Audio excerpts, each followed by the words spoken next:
la maladie Shoulon-Shoot. Voilà. Vous avez dit Shoulon-Shoot, la maladie du cacaoyer. Contrairement aux autres maladies des cacaoyers, elle ne peut être contrôlée avec les insecticides et les pesticides.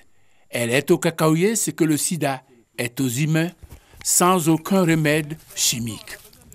Un mal hissé au rang du désastre national au niveau des deux pays, le Ghana et la Côte d'Ivoire, constat du directeur général du Cocoa Board du Ghana.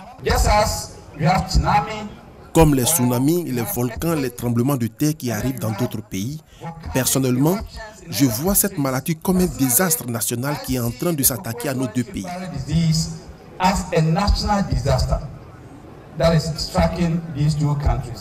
La preuve, les arbres atteints produisent très peu de cabosses.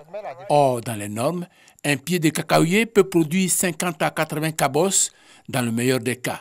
Infecté, l'arbre ne produit que 1 ou 2 cabosses avec un impact socio-économique dramatique. En 2011, il faisait au moins 3 tonnes 40, 3 tonnes 500. En 2012, je suis descendu à 1 tonne 20. Ainsi de suite, alors là, au moins 300 kilos, à peu près 3 sacs.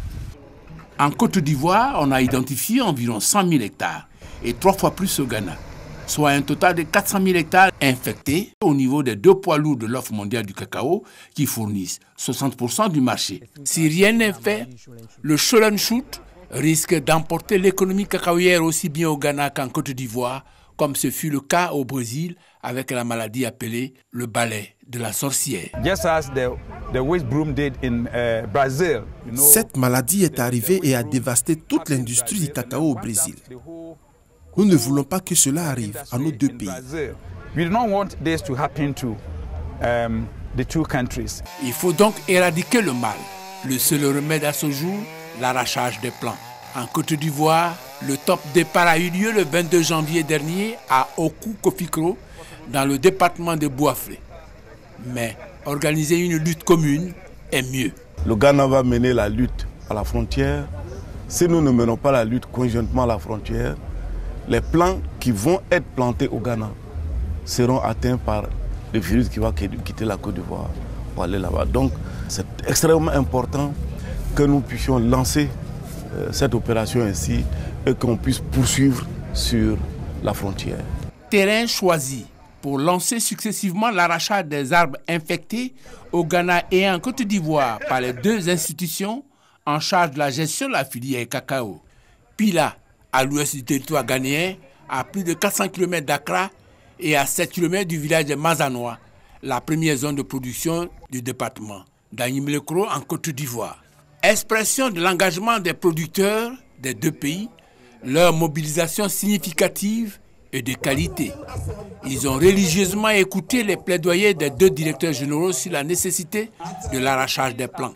Pour le financement de l'opération, en plus de leurs fonds propres, ces 2 structures seront appuyées par la BAD, Banque africaine de développement, à hauteur d'1,2 milliard de dollars, soit 4 080 milliards de francs CFA. Les producteurs ont souhaité que le personnel d'exécution soit des jeunes de leurs zones respectives.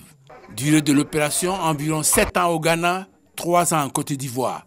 Sur cette période, les producteurs recevront du Conseil Café Cacao et du Cocoa Board une assistance. Nous allons leur donner de l'argent et nous allons les assister en leur donnant du matériel pour replanter. À cela, ajoutant l'assistance phytosanitaire nécessaire jusqu'à ce que les arbres commencent à produire des fruits.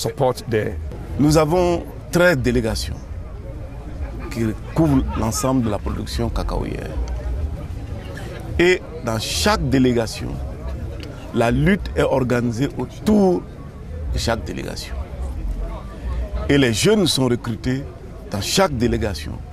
Et c'est les jeunes de la région qui sont chargés de découper les arbres et de les empoisonner. Conclusion, le Ghana et la Côte d'Ivoire, main dans la main, ont décidé de se coaliser pour éradiquer un mal commun, la maladie du Shoulon-Shoot. Un appendice qui préfigure de la viabilité de la déclaration d'Abidjan du 28 mars 2018 suite à la rencontre Alassane Ouattara à Akufo-Addo, avec pour objectif majeur freiner les yo-yo du marché mondial.